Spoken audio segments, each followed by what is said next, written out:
ولا تجسسوا، یہ بھی بہت اہم حکم ہے جس پہ آج لوگ عمل نہیں کرتے. تجسس مت کرو، کسی کی ٹوہ میں مت لگو کہ کون کیا کر رہا ہے، کس کے گھر میں کیا ہو رہا ہے، کس کے بیوی اور میاں کے تعلقات کیسے ہیں، کس کی بیوی گھر میں ہے اور کس کی کے کو بھاگ گئی، کس کی بچی کی کس سے کتنے تعلقات ہیں، فلاں کی حرکتیں کیا ہیں، تنہائی میں کمرہ بند کر کے کیا کرتا ہے. صحیح ہے نا، چور تو نہیں ہے. بلا وجہ کی جیسے آج کل ہو رہا ہے، موبائل میں کیا کیا چھپا کے رکھا ہوا ہے اس نے. موبائل لیتے ہیں استعمال کرنے کے لیے، ایک میسج کرنا ہے اور اس کے ان باکس میں سارے میسج پڑھ لیتے ہیں. خط بھیج دے دو کسی کو کہ فلاں کو دے کر آؤ، کوشش کرے گا میں خط نکال کے پڑھوں اور پھر ایسے پیک کر دوں جیسے میں نے پڑھا ہی نہیں.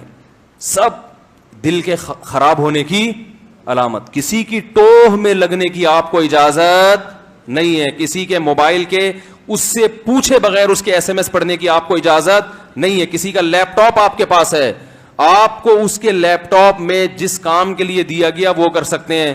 اس کے لیپ ٹاپ کے فولڈر میں جا کے دیکھنا کہ کیا کیا رکھا. ہو سکتا ہے اس نے اپنی بیوی کی تصویریں ڈالی ہوئی ہیں اس میں،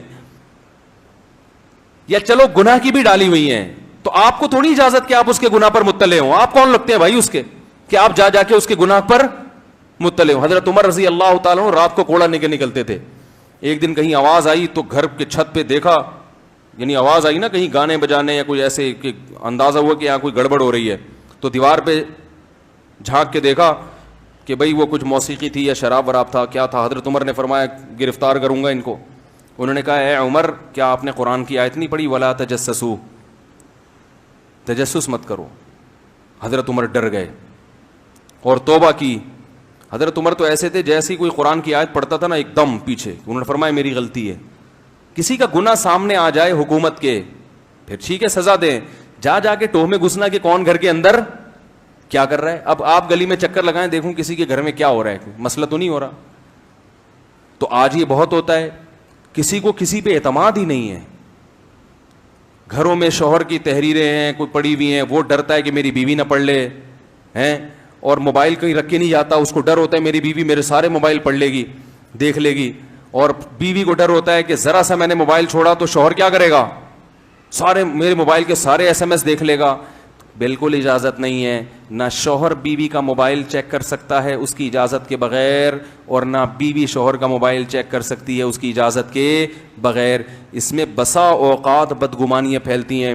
بعض دفعہ مرد کوئی نمبر پہ کوئی دوست نے مذاق کر لیا، لڑکی بن کے میسج بھیج دیا، بیگم نے دیکھ لیا. اب قیامت تک اس کو سمجھاتے رہیں کہ میری اس سے کوئی دوستی نہیں ہے، وہ یقین نہیں کرے گی. اس کے دل میں ایک بال پیدا ہو جائے گا. عورت کے ساتھ بھی ایسا ہوتا ہے، کسی مرد نے غلطی سے میسج بھیج دیا، ہو سکتا ہے وہ اس کی کوئی فرینڈ ہو، مرد بن کے بھیج دیا میسج، یا نون نمبر سے آ گیا کوئی میسج، آدمی نے تجسس کیا، پڑھ لیا، بلا وجہ کیا ہو جاتا ہے بدگمان، اور ساری زندگی کے لیے دماغ میں ایک وسوسہ بیٹھ جاتا ہے. تو کیوں ایسے کام کرتے ہو جس سے آپس کا تعلق خراب ہو. کتنی سخت حدیث ہے دیکھو، آپ صلی اللہ علیہ وسلم نے فرمایا جب سفر سے واپس آؤ تو شہر میں داخل ہونے سے پہلے اپنے گھر والوں کو اطلاع دے دو کہ میں آ گیا ہوں. اچانک چھاپے مارنے کی اجازت نہیں ہے. لوگ کیا کرتے ہیں، ہم سفر سے آ رہے ہیں یار چپکے سے آئیں گے پتہ ہی نہ چلے، تاکہ اگر میری بیگم کو غلط کر رہی تو پکڑی جائے. تو ٹھیک ہے، پھر آپ بھی غلط کر رہے ہو نا تو یہ دعا کیا کرو کہ اللہ میں بھی پکڑا جاؤں. نہیں یاری بات میرا خیال ہے، یعنی پھر یہ نیت کیا کرو کہ اللہ میں جب بھی کوئی گناہ کروں تو کیا کروں، میں پکڑا جاؤں. تو جیسے بیوی کے بارے میں، اپنے بارے میں آپ نہیں چاہتے کہ میں کوئی غلطی کروں تو پکڑا جاؤں، تو بیوی کے بارے میں کیوں چاہتے ہیں کہ غلطی کرے تو پکڑی جائے وہ. ہاں اگر کوئی مضبوط قرائن سے آپ کو لگ گیا کہ معاذ اللہ عورت خراب ہے، کچھ بعض دفعہ ایسے قرائن ہوتے ہیں، تو پھر اس کا طریقہ کیا ہے کہ اس کو پہلے اطلاع دی جائے کہ بھائی دیکھو کچھ وسوسے آ رہے ہیں دماغ میں، کچھ ایسی اطلاعات آ رہی ہیں، تو مجھے پتہ ہے کہ تم خراب نہیں ہو، لیکن شیطان کو موقع مل جائے گا تعلقات خراب کرنے کا، لہٰذا اس سے پہلے کہ ہمارے تعلقات خراب ہوں میں آپ کا موبائل چیک کرتا رہوں گا، کیونکہ بڑی فسادی چیزیں موبائل. پہلے بتا دو پھر آپ چیک کر سکتے ہو کہ بھئی یہ آپ کا موبائل ہے، میں کسی بھی وقت چیک کر سکتا ہوں اس کو، کیونکہ مجھے کچھ ایسی اطلاعات ملی ہیں. لیکن اس کا دل خراب نہ کرو کہ تم ہو ایسی، آپ کو کیا پتہ ایسی ہے یا نہیں.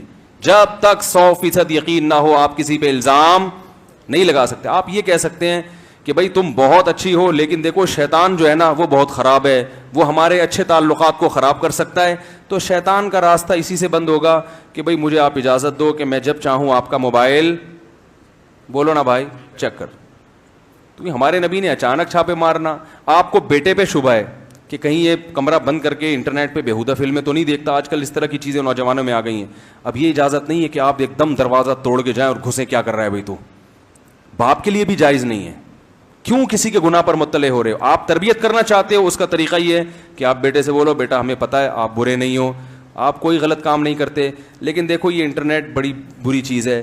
آپ کنڈی لگا کے بیٹھتے ہو کمرے میں, خام خامے شیطان میرے دل میں وسوسے ڈالتا ہے, مجھے پتہ ہے آپ ایسے نہیں ہو لیکن وسوسے ڈالتا ہے. تو ہم نے گھر میں ایک قانون بنایا, ضابطہ بنایا جو سب کے لیے ہے کہ بھائی کوئی بھی نیٹ استعمال کرے گا تو بند کمرے میں نہیں کرے گا, دروازہ کھلا ہوگا. اور اگر شور کی وجہ سے آپ مسئلہ ہو رہا ہے آپ کے لیے تو پھر کنڈی نہ لگاؤ, میں کسی بھی وقت دروازہ کھول کے آ سکتا ہوں. اس کو پہلے بتا دو آپ, تاکہ وہ ہوشیار رہے کہ بھائی ابا کسی بھی وقت چھاپا مار سکتے ہیں.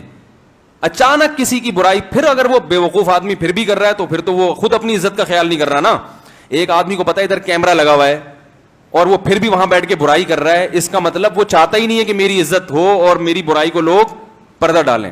خفیہ کیمرہ لگا کے لوگوں کے عیب پر مطلع ہونا, ہوٹلوں میں بعض لوگوں نے کیمرے لگائے ہوئے ہوتے ہیں, وہاں کوئی زنا کرتا ہے تو وہ زانی مرد اور عورت کی وہ ویڈیو وائرل کر دیتے ہیں.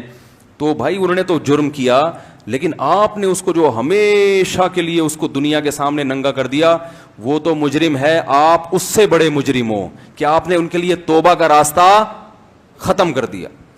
تو تجسس کی میرے بھائی کسی قیمت پہ اجازت نہیں ہے. یہ جو بعض لوگ علاقوں میں ہوتے ہیں, ان کو ہر گلی ہر محلے کی خبر ہوتی ہے, یہ کوئی اچھی بات نہیں ہے. ہر گھر میں پتہ ہوتا ہے اس گھر میں کیا ہو رہا ہے, اس گھر میں کیا ہو رہا ہے, بڑے فخر سے بتاتے ہیں. یہ کوئی نالج کی بات ہے؟ آپ کو صرف یہ پتا ہونا چاہیے کہ میرے گھر میں کیا ہو رہا ہے. کو کیا ضرورت ہے کہ اس گھر میں کیا ہو رہا ہے؟ لوگ آ کے بتائیں بھی, بولے بھائی ان کا مسئلہ ہے, مجھے کیوں بتا رہے ہیں؟ آ کے سنتے ہیں ایک دم شوق سے, ہاں ذرا بتانا. اچھا وہ جو نماز پڑھتا ہے مسجد میں, اس کی بیٹی بھاگ گئی گھر سے, ہے ذرا اور ذرا ڈیٹیل بتا یار. اچھا پھر آخر میں کہہ دے گا اچھا ویسے کسی کے معاملات میں پڑھنا نہیں چاہیے. تو صاحب کھود کریت کے اندازہ لگا لیا, پوری تفتیش کر لی. بھائی چھوڑ دو, لوگوں کے حالات ہیں, اپنی طرف اپنے گریبان میں دیکھو, اپنے بارے میں بدگمان رہو ہر وقت.